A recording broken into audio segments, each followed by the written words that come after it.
Jensen and Fudge parts are good. Okay, we can watch it.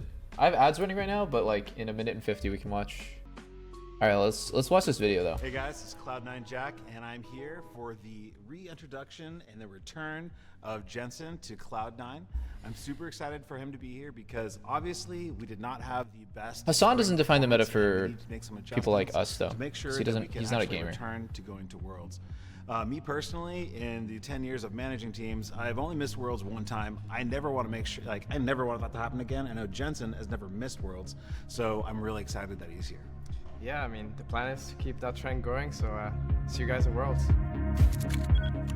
This trance music. I turned the volume of the video up, and now the music is like blasting my ears. Like.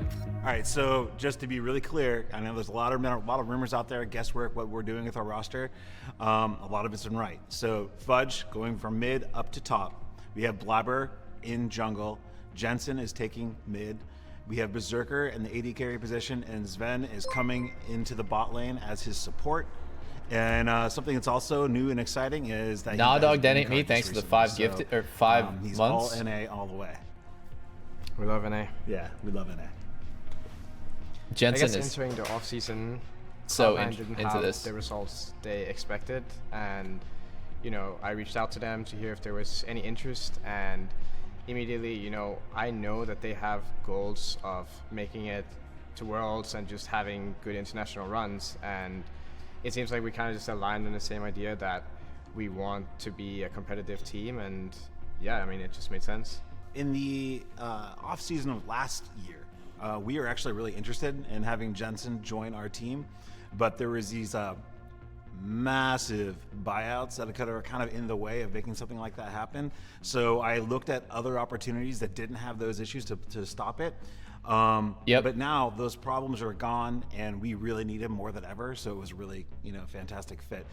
So I had heard that initially Steve was looking for to sell Jensen for a buyout, and in my opinion, you know, what would be absolutely best for the player, there was like so many ways that they could have treated him better. First off, by not replacing with Bjergsen, because Jensen has historically played further internationally and has a good track record, never missing Worlds. Always being a clutch player. The same that Bjergsen is a clutch player, and they're both like really great.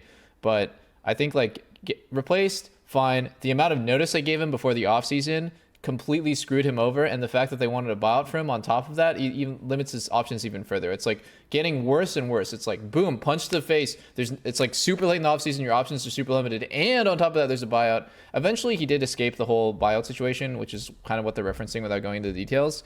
But yeah, it definitely really sucked for Jensen trying to find a team then. We were building. He was really interested in what we were doing. Orzo, thanks for the sub. I know I had Blabber going, you need to make this happen. I had Fudge saying, you need to make this happen. I had Sven saying, you need to make this happen. So we made it happen. Everyone wants to play in the offseason, we wanted to move away from working with Summit, and we thought the best option that we'd have for top lane would just to have Fudge go back, because top lane options are a lot more limited, in my opinion. Fudge lost a lot of weight. Good for him. As well as Fudge was already really good at top previously. So we wanted to move him back top, and that meant that we were gonna have to look for like a new mid laner.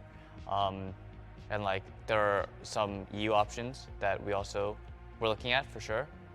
But one of the first people that came to my mind was Jensen, just because for me, I've wanted to work with Jensen in the past.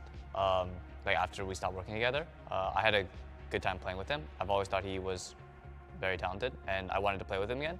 So I was definitely one of the people pushing for Jack to pick up Jensen. And in the end, they were able to come to an agreement. Yeah, so that's pretty much how it happened. Initially, I was a bit worried about picking up Jensen just because I didn't have a very good first impression of him. But then Blabber sort of convinced me to talk to him.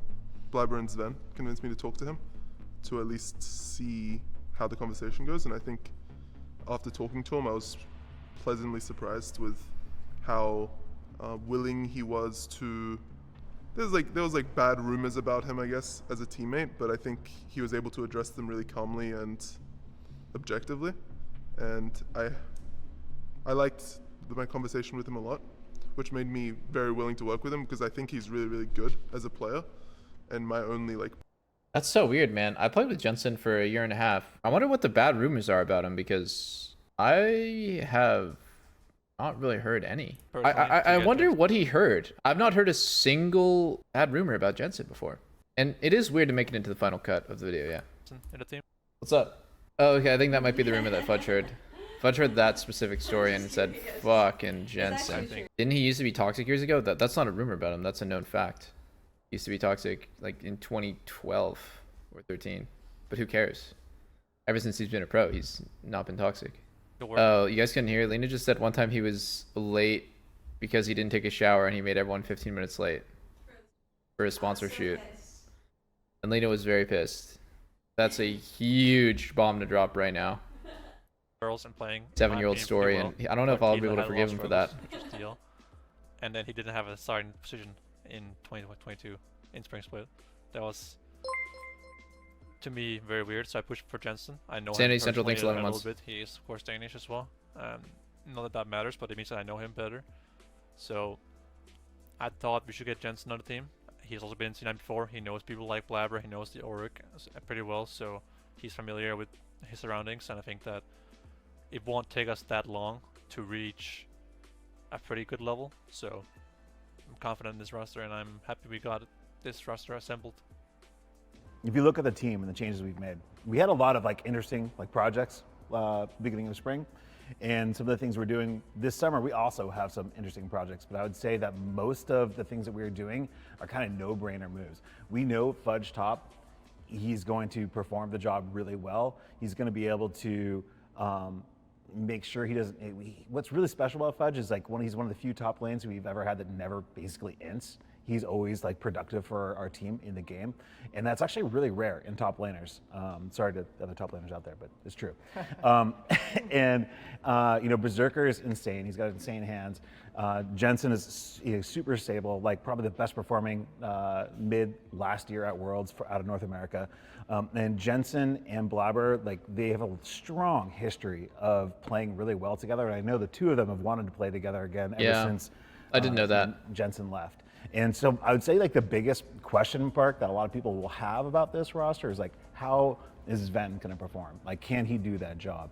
And anyone who has worked like in League of Legends and has been a pro knows this guy grinds super freaking hard. He puts in the work to get the results he needs, but he also comes with, yeah, he's new to support, but he's been in bot lane like forever. And that knowledge is transferable to that position. So yeah, there's probably some like learning, absolutely, but this is a guy that we are betting that he's gonna be able to figure out this position and take all that experience of being excellent at bot lane and take us to heights that we. Yeah. I think it'll be interesting because I think we have a good balance of, you know, people who are very stable at the game and also a lot of playmaking at the same time. So I think how we're going to gel together as a team is, I don't really see any problems, at least right now. You know, maybe down the line. Without seeing a single game from the C9 roster and knowing the level of LCS right now, I predict that C9 wins Summer Split. I don't think Team Liquid is going to stay together at the end of the year. I think they're paying $8 million, $7 million for a roster that's not going to win either splits, and that's unacceptable. I think C9's roster looks really good. The only question mark that people probably have is like, oh, is Sven going to be able to perform? But I'm pretty comfortable in saying that support is not a particularly hard role, and Sven's a good player. He's actually somebody who off-rolls and has always been able to play a variety of champs really well. There'll be some, but I think I have a lot of faith in this team and this What are they squad going to change? They're going to blow up the roster. It's not worth the money. because I think everyone here seems to have a really good attitude towards the game and are willing to put in the work. It was back in like February before the season started, but Jack was basically talking to me about like, hey, if none of our support options work out or whatever, because I guess he wasn't that confident back then, that once Sven got his green card, that it would be a possibility for him to play support. Obviously now with our current lineup, it doesn't actually matter if he has a green card, but back then with Summit obviously and Berserker, he would have needed a green card to play support, and it was something that Jack was thinking about. Definitely it wasn't something that crossed my mind really, because I was like, okay, sure, Jack, like, you know, he likes to talk about a lot of stuff, so I was like, okay, it's just another one of his things that he talks about, but it actually came true, so good job, Jack. Jerking off first of all, I Jack don't really real think quick. Well, 10 minutes in? Support is a role that's extremely hard to role swap to, especially if you already played ADC, just because as an ADC you learn a lot about support in the process of playing bot lane, right? But also I think Sven as a player is very, very good at reading the overall game state, which I think is very important for supports. And you have to understand all the other roles when you're a support player, which I think Sven actually understands really, really well. I trust him a lot to be able to improve a lot in support and actually be a really good support player, which is why I'm happy to play with him in support. Originally though, I actually thought he wouldn't want to role swap to support. Damn. I thought he would just want to stay ADC, because usually people that play ADC want to, be the stars, Those are mid laners, dude. ADCs are willing to drop the ego a little bit sometimes. Yeah, a little bit. That's Mid true. laners, they won't do that, but Yeah, I was willing to drop the mid lane ego. not to go support though. Oh, never to go support. Another role is fine, yeah. Yeah.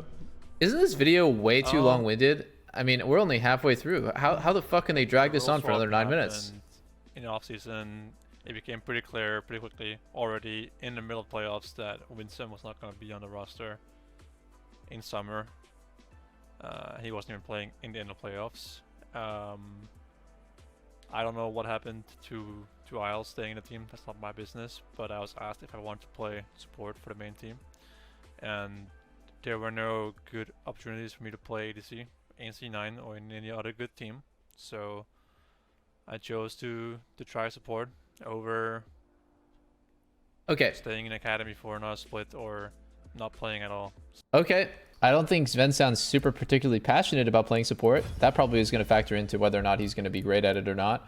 But I do know that Sven is a huge grinder, and typically support players who play a lot of solo queue are going to be able to pick up the role really fast. I mean, look at Core. He's really hardworking. He plays so much, and so his champion pool is so wide, since you don't actually need that many games to learn how to play half the supports at a comfortable level professionally, right? Like playing Karma, pretty fucking easy. Playing Leona, pretty fucking easy. Playing champs like maybe Nautilus, Thresh, Rel, Alistar, Braum, they take a little bit more because it's not as one-dimensional. There's lots of options in fights of how, like, what sequence of abilities you want to use, but and like, thinking about tenacity and stuff like that. But overall, I think Sven's gonna do well, and I think the C9 roster just sounds really good to me. Fudge was really good. He probably needs time to ramp up, though. I think this roster is going to need some time because right out the gate, I don't think they're going to be that great. I think it's going to take them a little bit of time. They have 2 people playing new roles and 1 player coming off of a whole split break playing competitive, right? So like Fudge role swapping, Sven role swapping. That's 2 role swaps in a player like Jensen. Even though Jensen is very good, he didn't play scrims for a whole split. He's going to be pretty behind. They're going to need like 2 months, and I actually do think that the C9 roster should win Summer Split.